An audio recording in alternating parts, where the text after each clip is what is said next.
자신을 아는 지혜. 제2편. 겸손은 그대를 더욱 크게 보이도록 만든다. 현명한 사람은 학문의 깊이가 깊을수록 자신을 낮춘다. 보통 사람들의 마음속에는 적지 않은 허영심이 깃들어 있다. 그래서 자신의 가치는 항상 과대평가하고 다른 사람의 가치는 최소한의 가치만 인정한다. 서로 비슷한 지식을 갖추고 있을 때 자신을 낮추는 겸손한 사람이 자신을 높이는 건방진 사람보다 더욱 훌륭하다는 평가를 받는다. 겸손한 마음이 흔들리지 않으려면 올바른 자기인식을 하고 있어야 한다. 자신의 능력에 대해 겸손한 태도를 갖추는 것이 성장의 출발점이다. 신이 그대에게 주었던 가장 신다운 선물은 바로 중용이다. 삶의 순간마다 항상 중용을 유지해야 한다. 조화로운 삶은 중용에서 비롯된다. 저명한 작가가 글을 발표하면 사람들은 그것을 극구 찬양하지만 동일한 주제에 대한 다른 견해를 언급하면 역시 거기에도 감동해서 칭찬을 늘어놓는다. 많은 사람들이 그 당시의 기분에 맞추어 정서적으로 반응하기 때문에 때로는 더할 나위 없는 행운을 손에 들고 있으면서도 불만을 품고 또한 불운의 극치에 있으면서도 만족스러운 미소를 짓는다. 사실은 전혀 그렇지 않지만 일시적인 기분에 따라 불행에 빠지기도 하고 행복에 젖어들기도 한다. 과거에 대한 그리움으로 시간을 흘려보내는 사람도 있고 다가올 미래에 대한 꿈에 부풀어 오른 사람도 있다. 그러나 매사에 있어서 치우침은 좋지 않다. 마음의 중용은 적절한 생각을 받아들이고 어떤 사건이나 사람에 대해 알맞게 대응하고 그런 것들의 중요성을 과장하거나 경멸하지 않는다는 것을 의미한다. 언제 어디서나 균형 잡힌 생각을 유지하면서 긍정적인 방향으로 유도하고 부정적인 양상을 내버리는 마음을 유지하고 있다면 그대에게 커다란 위안이 될 수 있을 것이다. 중용의 마음을 가지는 것은 조금만 노력하면 충분히 가능한 일이다. 그렇지만 중용을 받아들이기 전에 먼저 그대는 마음을 준비를 해야만 한다. 뒤틀린 성품을 올바르게 고치는 일, 불쾌감을 잊어버리는 일, 담담한 마음으로 불행에 대처할 수 있는 일, 고통에 대해 인내할 수 있는 일을 훌륭하게 처리할 수 있어야 하는 것이다. 남의 행복을 부러워하다 보면 자기의 행복은 잊어버리기 쉽다. 그대의 발 밑을 봐라. 그곳에서 맑은 샘물이 솟을 것이다. 행복은 멀리 있는 것이 아니다. 가까운 거리에 행복이 머물고 있다는 사실을 알고 있다면 이미 행복하다. 지식의 창을 통해 세상을 바라본다. 그대는 지식을 축적하는 것이 아니라 두뇌를 연마해야 한다. 교육의 가장 큰 목적은 두뇌를 연마하는 것이다. 두뇌란 본래 거칠고 자유로운 야성의 종마와도 같다. 사물의 이치에 대해 사고하는 일은 두뇌를 현명하게 길들이는 과정이다. 어느 누구라도 좋다. 두뇌를 연마한 적이 없는 사람에게 몇 가지 문제를 보여준다. 그리고 어느 한 개를 마음대로 선택한 후에 그 문제에 대해 철저하게 끝까지 생각하도록 시켜보라. 그 사람은 결코 문제를 끝까지 풀어갈 수 없다. 그가 선택한 문제에 대해 고민하지만 잠시 후에는 전혀 엉뚱한 일들에 대해 생각하기 시작한다. 처음에는 산만한 사고에 대해 반성하면서 이번에는 주의를 집중하겠다고 다짐하지만 자신이 의식하지도 못하는 사이에 다시 혼란 속으로 빠져들고 만다. 이런 과정을 반복하는 사이에 결국 실망하거나 단념하고 그렇지 않으면 잠들어 버린다. 그렇기 때문에 지금 무조건 지식을 쌓아가는 것보다 지식을 몸에 익히는 미래에 대비하면서 두뇌를 연마하는 편이 더욱 중요하다. 지식을 익히기 위해 억지로 애쓸 필요는 없다. 자기가 조금 관심만 가진다면 시간이 흐르면서 자연히 지식의 창고는 가득 차게 되는 것이다. 한번 쏘아 올린 화살은 되돌릴 수 없다. 한번 내뱉은 말도 주워 담을 수 없다. 적을 대할 때에는 신중하게 말을 선택하라. 말은 마치 전령 비둘기와도 같아서 처음 떠났던 둥지로 반드시 돌아오게 마련이다. 예리한 칼에 의해 생긴 상처는 의사의 치료를 받을 수 있지만 말에 의해 생긴 상처는 도저히 치유할 수 없다. 위대한 업적은 결코 하루아침에 이루어지지 않는다. 한 방울 한 방울에 땀이 모여서 그 결실을 맺는다. 인내심은 지혜를 얻을 수 있는 좋은 방법이다. 그러므로 인내심이 없는 사람은 험한 파도가 치는 바다를 항해하기 힘들다. 하지만 지혜는 험난한 바다 저편에 있는 것이다. 인내심은 성과를 올리는 일에 반드시 필요한 조건일 뿐만 아니라 확실한 성공을 보증하는 것이기도 하다. 그대는 낙천적인 희망에 불타오른 채 하루아침에 무슨 일이든지 달성하기 위해 조바심을 내는 경우가 많다. 그렇다고 해서 결과가 바로 나오는 것은 절대 아니다. 오히려 천천히 맡은 바 소임을 다하고 여유롭게 기다리면 되는 것이다.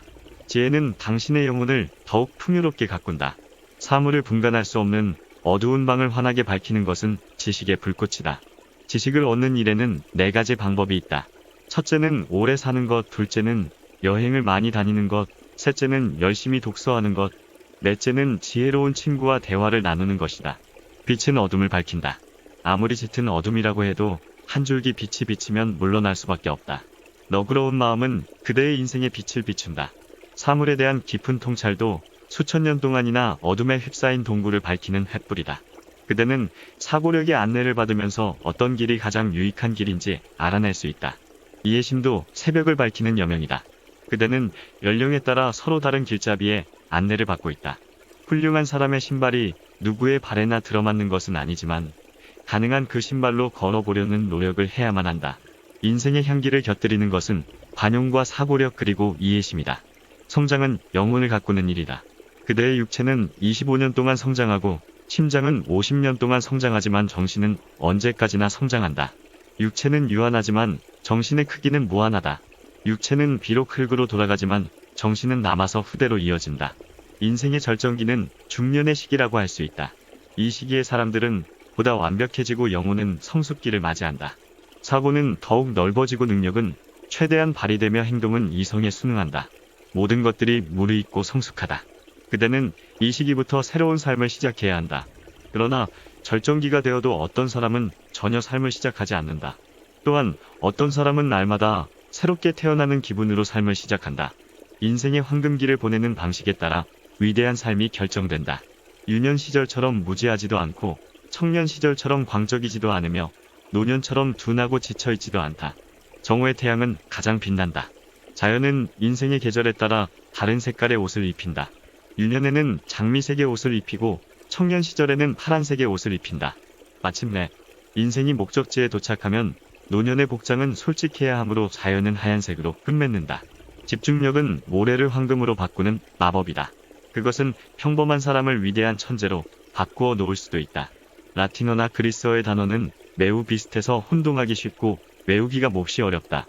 그래서 수십 번이나 사전을 뒤적이는 신세가 된다. 누군가의 얼굴은 알고 있는데 이름이 좀처럼 떠오르지 않는 실수를 저지르기 쉽다. 지난번에 분명히 가보았던 길인데 기억나지 않으면 가슴만 태우게 된다. 왜 자꾸만 이런 일이 벌어지는 것일까? 그것은 집중력을 완전히 자신의 것으로 만들지 못했기 때문이다. 그 단어는 이미 오래전에 외울 수도 있었을 것이다. 처음 그 단어를 알았을 때 그것이 머릿속을 그림자처럼 그냥 지나가 버리지만 않는다면 수많은 이름이나 미로처럼 복잡한 길도 한순간의 집중력으로 자신의 것으로 만들 수 있다. 그대는 운명의 주인이다. 이 세상의 모든 가치 있는 일은 모두 노력이라는 대가를 치르고 얻은 것이다. 그대가 앞으로 얻게 되는 것들도 필사적인 노력의 성과일 것이다. 그대에게는 아낌없이 격려를 던지는 친구와 지식이 담긴 서적 그리고 깨달음을 주는 스승이 있다. 그러나 주위의 도움이 아무리 많더라도 스스로의 운명을 이끄는 것은 결국 그대 자신이 아니면 안 된다. 적어도 이 세상에서 가치가 있는 일에는 무엇이든지 노력이라고 하는 대가를 지불하고 있는 것이다. 어느 누구도 자기 자신으로부터 달아날 수는 없다. 용기를 내라. 그리고 그대의 행동을 보여주어라. 세상의 모든 것은 본연의 가치보다는 그 외양으로 평가받는다. 귀중한 가치를 지니고 있으면서 그것을 밖으로 보일 줄 안다면 그 가치는 2배가 될 것이다. 보석이 담긴 상자도 그 속에 보석이 들어있는 줄 모르면 쓰레기통에 들어가는 신세가 될 수 있다. 훌륭한 외양은 그 속에 담긴 가치의 지고함을 알려주는 최고의 보증입니다. 나를 아는 지혜를 익혀라. 고대 그리스 아테네의 철학자인 데모스테네스는 일부러 어둑어둑한 동굴 속에서 살았다. 그것은 지혜의 바다에서 헤엄치기 위해 정신을 한 곳으로 집중시키기 위한 방편이었다.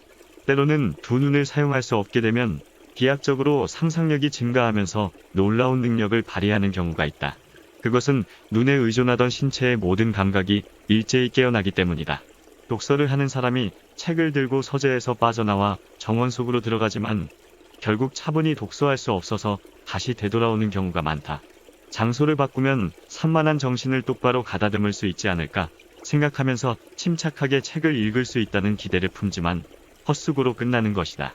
그러므로 가장 좋은 방법은 서재에 앉아 어렵고 재미없는 학문에 단단히 주의를 기울이면서 그 지식을 확실히 나의 것으로 만드는 일이다. 이렇게 해서 한번 집중력을 나의 것으로 만들면 다음부터는 더욱 쉽게 학문을 익힐 수 있다. 메마른 땅에 한번 물이 흐르면 그 뒤를 따라 강물의 줄기가 생기는 것이 순리다. 지혜의 본질을 알라. 인류는 모두 하나이고 살아있는 것들은 모두 면면이 생명을 이어나간다. 모든 것들은 이중의 가치를 갖고 있다. 산을 바라보면서 희다고 말하는 사람도 있지만 검다고 주장하는 사람도 있다. 그것은 어떤 시점을 선택하는가에 따라 결정되는 것이다. 지혜로운 현인과의 만남은 지적인 기쁨을 초래하고 영혼을 고양시킨다. 지혜는 한 가지만을 의미하는 것이 아니다. 그것은 모든 가능성들을 담아두는 큰 그릇이다. 주는 만큼 받는 것, 그것이 바로 인생이다. 그대는 지금 하고 있는 모든 행동을 통해 나중에 수확하게 되는 대가의 씨앗을 심고 있다. 다른 사람들과 지속적인 관계를 가지면서 서로의 생각을 이해할 수 있는 것이다. 그대는 다행스럽게도 자신의 행동을 통제할 수 있다. 삶의 매 순간마다 다른 사람들을 존중하는 마음으로 대해야 한다. 오늘은 여기서 이만 줄일까 합니다. 내일의 걱정은 내일에도 충분합니다. 구독자 여러분 모두들 편안하고 즐거운 하루를 보내시길 바랍니다. 감사합니다.